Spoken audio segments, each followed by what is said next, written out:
Yes, mo ṣe video kan.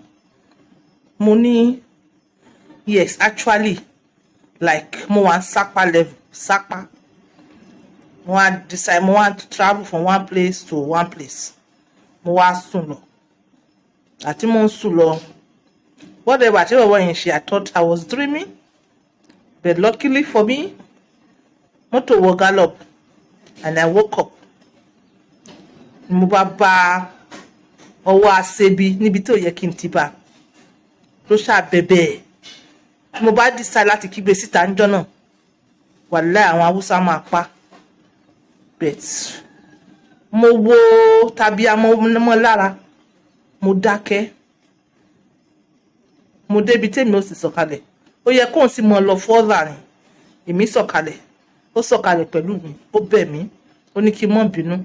Ó lóun mọ̀ nǹkan tó ń get over yín. Ó mọ̀ nǹkan tó máa ń get over òun. You understand? So ó ti jẹ́ habit fún nǹkan tó ń ṣe nìyẹn. Mo ṣáà ní kó ṣàrọra. Ìjọ́ kan kó mọ̀ lọ ṣe èyí tí ó máa pa. Bẹ́mi ṣe lọ nìyẹn. So mo ṣe program níjọ́ wo. I thought I supposed to share it.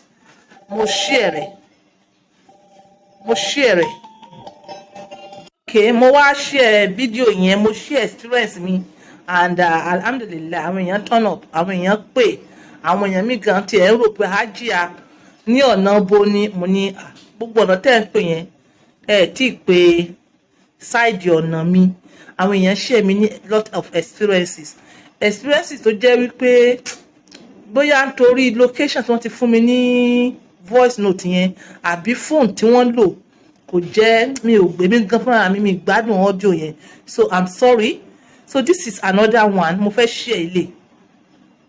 Then tí n bá share rẹ̀ tán mi ò kò ṣe pé bóyá mo share pé mo kàn fẹ́ kẹ́ ẹ gbọ́ lásán. Mo fẹ́ share pé kí ni the way out. Kí ni the way out because ó ń ṣẹlẹ̀ àwọn ọkùnrin míì ṣóyé yín wọ́n ti gbádùn kíní wọ́n ṣe. Àwọn ọkùnrin míì wọ́n ṣe dáadáa. Àwọn míì tó níyàwó, àwọn míì tó níyàwó, especially àwọn boys. Like seriously as a lady, ṣó fẹ́ kán máa molest ẹni. Ẹ jẹ́ ká kóra wa níjànú. Ẹ jẹ́ ká kóra wa níjànú. Ẹ dẹ̀ mọ̀ pé kò yẹ kẹ́ ẹ mọ́ sùn. Ẹ mọ́ sùn àsùnpara. Ẹ mọ́ sùn àsùnpara. Ó fẹ́ ní experience nínú ó fẹ́ ní experience pé kí ọkùnrin kó fọ ẹ̀kàn ẹ̀. Kí ọkùnrin bẹ́ẹ̀ sùn ṣé bí tọkùnrin tí wò mọ̀ rí ni kí ní yìí nǹkan ẹ̀bùn tọ́lọ́run fún ẹni ó yẹ kó wà memorable kò yẹ kó lost in transit ó yẹ kó fún èèyàn tó máa treasure ẹni. Mo fẹ́ kẹ́ gbọ́ experience ọkùnrin yìí àti arábìnrin kan nínú mọ́tò náà ni yes ẹ gbọ́ mo pray pé voice yẹn máa come out good. Yes, tó bá ti come out good, ẹ mọ̀ pé bí wọ́n ṣe load ẹ̀ fún mi ni. Ṣé ẹ mọ̀ pé bí wọ́n ṣe load ẹ̀ fún mi ni. Mo ń bọ̀.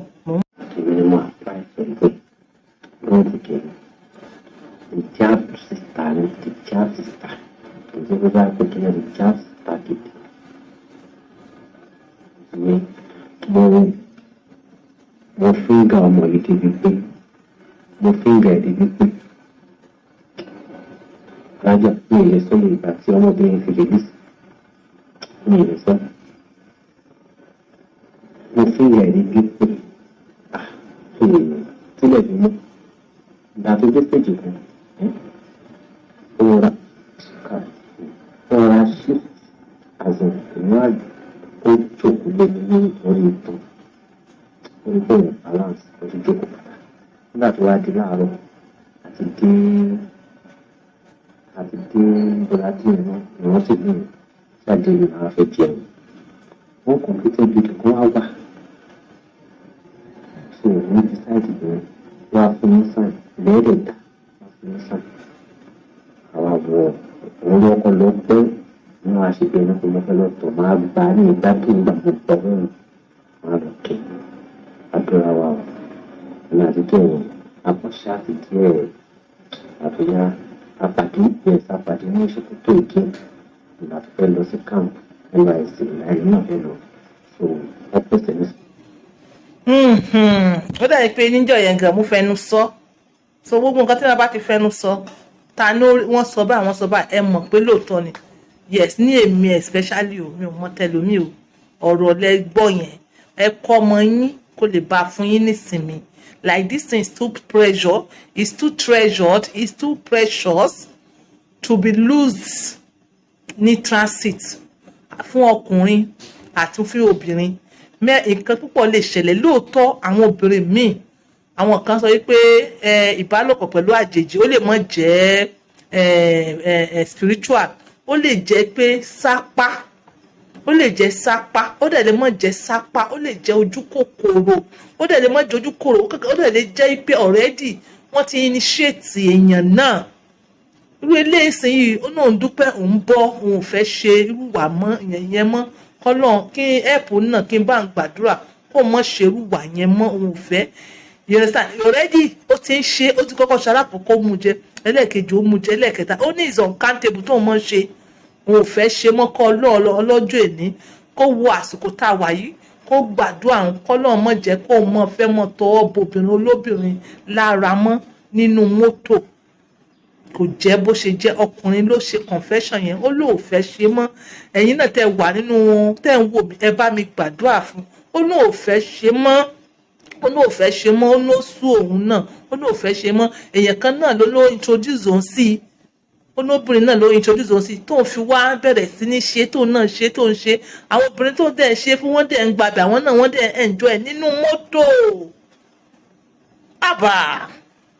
àbà ẹ̀yin ọkùnrin ẹ̀yin ìyá ẹ kọ́ àwọn ọmọ yín it's not okay a rí i pé fun ni àwa kan wò ẹ̀yin kan wò bí pé fun ni is normal way of life it's supposed to be like that what if it's not normal what if it's abnormal what if it's spiritual what if it's disease even though it's not even disease it's not even okay it's not okay because obìnrin tó bá ṣerú ẹ̀ fún wọ̀láì ó máa rántí ni àfi tó bá bí ọlọ́run kó pò lọ́kàn onírú ti tèmi yẹn so láti ìgbà yẹn ti tèmi tí bá ti ń travel tí bá ti rí pé tí wọ́n gbé yan pẹ̀sì sí mi lọ́kàn ọkàn mi ó kàn ṣe zkai ni ọkàn mi ó kàn tún strike ni pé ọlọ́run mọ̀ ṣàánú mi ò mọ̀ ní sùn ya because pẹ̀lú ojú mi ní làálẹ̀ ò lè initiate mi